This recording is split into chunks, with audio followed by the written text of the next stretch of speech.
So welcome back to my channel guys. मैं हूं आपका दोस्त भास्कर वर्मा, लेके आया हूं HTML सीरीज की एक और वीडियो। तो दोस्तों, पिछली वीडियो के अंदर हमने जो है लिस्ट के बारे में डिस्कस किया था। हमने ऑर्डर्ड अनऑर्डर्ड लिस्ट बनाई थी, डिस्क्रिप्शन लिस्ट बनाई थी। आज की इस वीडियो में हम डिस्कस करने वाले टेबल के बारे में। तो फटाफट से देख लेते हैं। मैंने अपने दोनों ब्राउजर एंड अपनी फाइल जो है ओपन कर ली है। ठीक है, तो आज का जो अपना टॉपिक होने वाला है वो होने वाला है table in HTML web page. Okay, so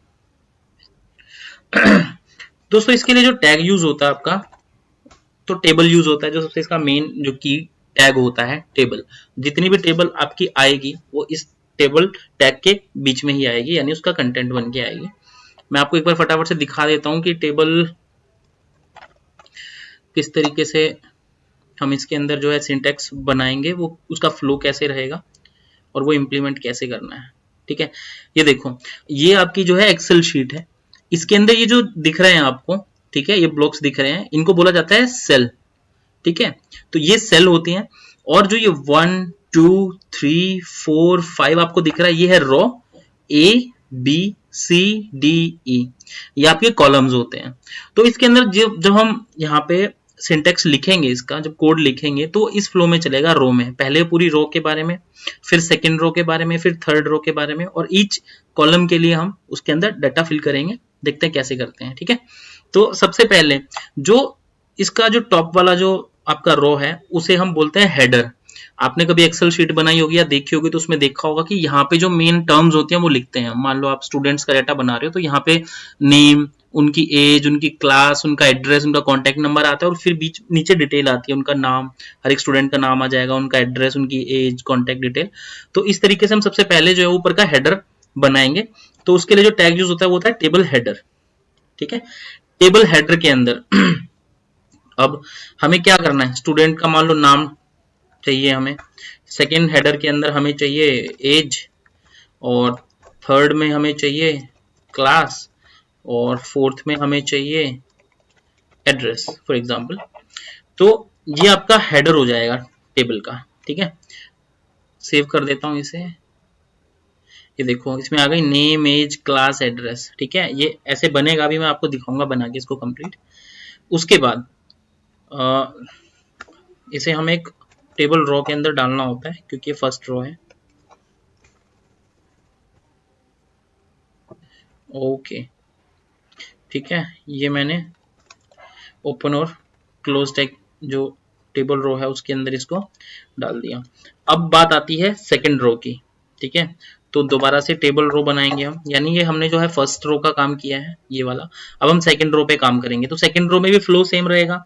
second row में सबसे पहले ब्लॉक के अंदर नेम आएगा, फिर एज आएगी, फिर क्लास आएगी। तो अब ये जो हमने टेबल हेडर इसके अंदर लिखा है ना, वो सिर्फ हेडर वाली लाइन के लिए, यानी फर्स्ट लाइन के लिए, फर्स्ट रो के लिए है। अब आगे हम जो भी लिखेंगे वो टेबल डाटा के अंदर लिखेंगे, क्योंकि हम जो टर्म है वो ऊपर हेडर के नाम से लिखते हैं और फिर उसके अंदर डाटा फिल करते हैं। तो नेम के अंदर आप कुछ भी फिल कर दो। ठीक है, मान लो आप अनु, और टेबल डाटा, उसके बाद उसकी एज आपने लिख दिया 24। देन थर्ड टेबल डाटा के अंदर आपको क्लास लिखने, तो आपने लिख दिया 12th। 24 के हिसाब से छोटी क्लास हो गई, बट एड्रेस कुछ भी, ASDF दिल्ली। ठीक है, उसके बाद 4 चीजें हो गई।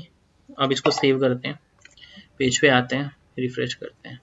दिख रहा है आपको, नेम के नीचे अनु आ गया, एज आ गई, क्लास आ गई, वैसे ही नीचे एड्रेस आ गया।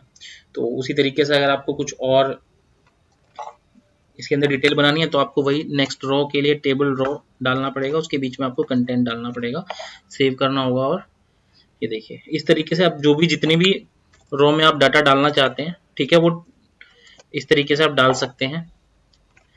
सबसे पहला जो ये ऊपर वाला होता है उसे हम हेडर बोलते हैं, तो वो टेबल का हेडर होता है। तो वो TH करके जो टैग है वो यूज होगा इसके लिए, TH, और इस फ्लो में चलेगा लेफ्ट टू राइट।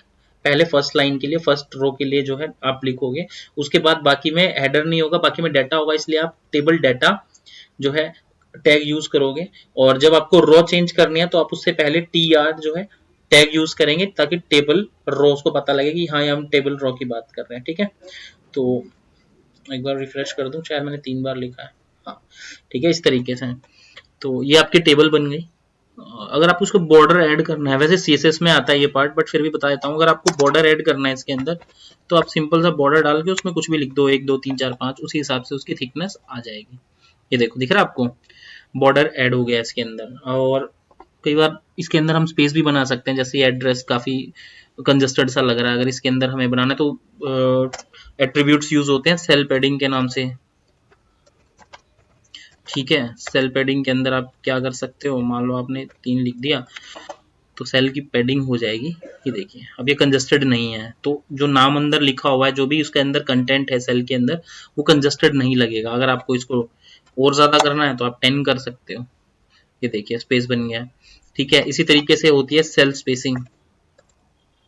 वैसे ये सीएसएस के अंदर आता है, बट फिर भी आपको बता देता हूँ क्योंकि सीएसएस जब कवर होगी तब होगी।